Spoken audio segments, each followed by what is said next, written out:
ku wérul du liggéey ba am lu muy jox njabootam. ku wérul du jaamu yàlla kon nit ki boo ko dimbalee ba mu wér di jaamu yàlla. defe naa di ci am tuyaaba.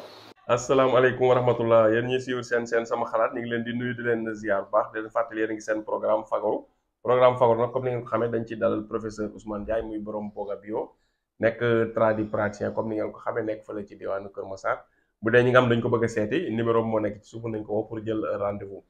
professeur vidéo bi nag dañuy ñëw mooy chaque semaine rek dañuy def ñëw ci benn fruit wala benn légume buy am ci réew mi te nit ñi dégg duñ xam lu mu leen di jariñ ci seen wér-gu-yaram ñu waxtaane ko tey nag benn fruit la boo xamante ni voilà fruit bu yéeme la nag xale yu bari xam nañ ko xaw ma ndax xale yi léegi ñun xale jëkk xam nañ ko ndax mooy cerise dañ ko daan watt si kër yi am di ci def xorom def kaani affaire yooyu voilà cerise nag lañ bëgg a professeur tey ngay ñëw wax ñu yan njariñ la am ci wàllu wér-gu-yaram. waaw salaamaaleykum wa rahmatullah sëñ Pape maa ngi lay nuyu di la ziar di nuyu mbokku internet yëpp tey moom indil nga ma problème parce que cerise moom sunu xam-xam bëri wu ci noonu mais du tee dinañ jéem wax ci lañ ci xam maanaam xam nañ ci dara mais li ma bëgg a wax mooy yaatuwul yenn yaatu yi yaatu yi mais nag dañ ci wax lu mu tuuti rek waaw nit ki koy lekk xam ni au moins xam ni lii cerise dina ko jëriñ donc bëri na njariñ sax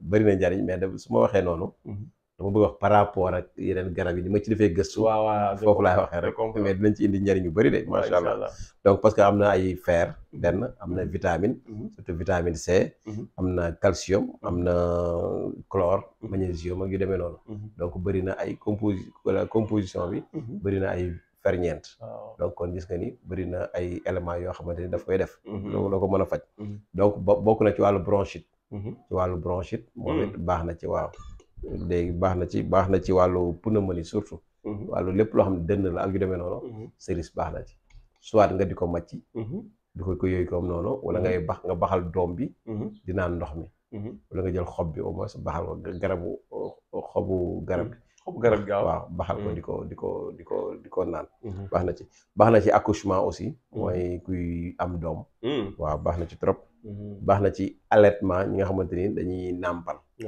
gis nga donc xob yi wala xob yi ak doom yi yëpp boo ci am rek doom yi boo koy lekk dina la mën a dafa amer nag waaw daa weex dafa weex nag loolay problème mais tamit ñuy moytu xorom su bari siñ ciy def tamit waaw c'est vrai parce que am na ñoo xam ne xëy na bu ñu amee tension wala yu demee noonu xorom bu bari bi mais nag en général xale yi lekku xale la quoi waaw xale yëpp luñ koy lekk ñoo ëpp luñ koy lekk ak jigéen ñi mais noonu mu waxee tamit Pape noonu la baaxee ci wàllu parasite maanaam ay saan wala yu demee noonu ay feebar yi nekk ci biir surtout xale yi donc xale yi buñ koy lekk tey ku amoon say doom bu koy lekk mën nga leen ko bañ a tere bu fekkee mën nañ ko lekk noonu mooy gën éviter xorom su bari seeg yooyu mais noonu la baaxee ci wàllu saan ak affaire yu nekk ci biir yooyu da koy faj donc ci wàllu fatiguement aussi baax na ci tey boo doon jël confiture bi defe naa am na ñu koy def confiture waaw am na waaw confiture def suukar ba mu neex waaw moom boo koy lekk di nga gis ni day wàññi fatiguement comme nit ñi ni ñuy fatigué yu demee noonu da ko ci bind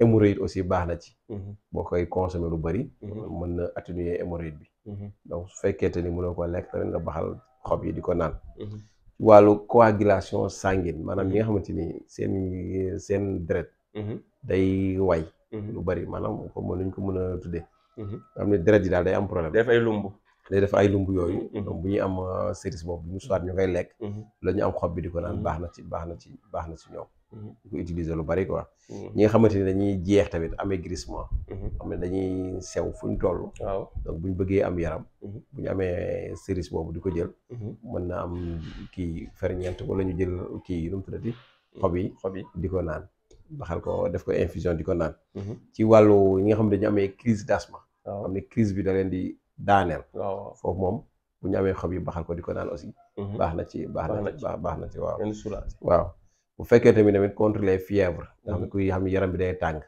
bu ci mënee di jël lu bari di ko yëy baax na su fekkee du ko mën a lekk tamit mu jël xob bi xobu garab bi di ko utiliser baax na ci bu fekkee tamit ci wàllu blessure la nga xam nit ki dafay am ay taab wala ay góom su amee xob bi tamit di ko ci taf baax na ci moom donc yooyu moom doom bi loolu la làmboo ak xob yi ci wàllu faj léegi waaw léegi même ci xas bi xasu garab bi.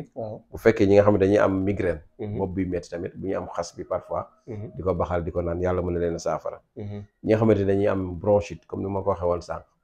bu ñu amee bronchite bu fekkente ni mënuñu am doom bi. parce que mën na toll période boo xam ne doom du am. nga am ci xob bi.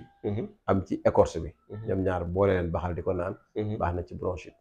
maanaam daal garab la goo xam ne ci lépp lu jëm ci wàllu dënn. waaw aay na ci daal baax na ci wàllu dënn côté bi. xob yeeg yooyu baax na ci.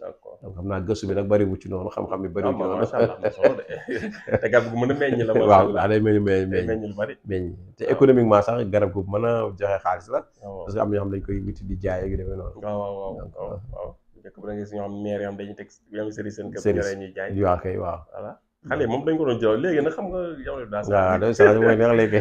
ñun moom ñu nekk xale booy ay tubaab lañ quoi. dañ ko daan jënd wala ñu dem ci kër gu mu am yéeg ci miir yi di si dagg fa sa garab ba looyee génn si mbedd yeeg yooyu dañ ci dagg rek borom di la dàqeeg yooyu waaw kay mi ngi noonu ndeysaan man moom xaw ma woon yan la mais damaa jàppoon war naa am vitamine C fenn rek laa ko teg mooy dafa amer. non am na vitamine C ñaari ñam yu amer yi damay jàpp am na vitamine C am na vitamine C am na vitamine C. waaw vitamine C daal jàppoon naa ni war na ko mën a am ndax weex na am na ay non bëri na ay composition bëri na ay kii yu am na vitamine C am na vitamine A. boo seetloo ñam yu bëri weex waaw dañu am vitamine C. non gu bëri njëriñ la gu bëri njëriñ. macha allah waaw kon xam naa ñi ko am ñu xam ko noonu ñi am sëriñ si am nañ seen kër. waaw léegi xam nañ njëriñ. waaw surtout feebar yi ñu ci wax. ñi ko amee nañ koy jël xob yi. wala écorce bi bu fekkee moom mënuñu koy lekk tamit. ñu utiliser ko noonu ñu xool. incha allah baax na ci ay poumon quoi. waaw baax na ci surtout wàllu poumon gi demee noonu. kon professeur ñu bàyyi la nga tàggatoo kon loolu yaakaar naa doy na leçon boobu doy na waaw ñuy jégalu de parce que moom suñu xam-xam naaj ci carrément comme yeneen garab yi. mais nag li may faral di wax rek mbaam yi yeex yóbbu sëf. waaw c'est-à-dire tey même bu doon benn njëriñ. te mu nekk njëriñ bu wóor bu dëggu. maanaam bañ a waxantu daal maanaam li ngay wax. waaw mu nekk ci lu wóor loo xam ne lii day faj lii. c'est avéré. waaw c'est avéré nga wax ci benn te mu wóor moo gën fukki yoo xamante ni dara wóorul ci. waaw noonu waaw donc xam-xam bu wér daal moo jafe mais boo ci amee benn. rek doy na sëkk. donc bu ci joxoon benn njariñ rek. mën na jëriñ àddina bi yëpp. donc yàlla ci yàlla def dégg te waaw. c'est vrai xam lenn lu baax ci lenn di ko jëfandikoo moo gën xam junni yu baax ci benn mbir te doo ci appliqué dara waaw Sénégal loolu suñu problème. waaw xam lu baax moom lu ñu def nañ. waaw kay soo mi mel bu ñuy waaraate bi ñu toll di wax li ñuy wax yëpp. ci lu baax xam nañ ko nit ki xam na ko. mais pratique ko ñu jëf ko. loolu suñu problème comme nit ñi fii par exemple tey Sénégal yëpp soit da ngay nekk catholique. wala nga boobu da ngay nekk chrétien. wala nga nekk musulman. mais est-ce que comme Sénégal yëpp ni ñuy dundee catholique yëpp dañuy dund catholique 100% est-ce que déedéet musulman est-ce que dañuy dund musulman 100% déedéet waaw te kenn ku sa nekk sa diine li mu wax yëpp xam nga ko waaw bu ñu doon appliqué rek am yoo xam ne duñ ko def kay musulman doo pratiquer lañ koy am bu ñu doon pratiqué rek lépp rek la waaw macha allah mais ñàkk a pratiqué nag comme ci diine lañ dul pratiqué comme ci leneen waxi noonu duñ ko pratiqué waaw voilà loolu la comme professeur jërëjëf ñu lay jox rendez-vous rek xam naa jox rendez-vous ñu suivre ci plante la semaine prochaine incha allah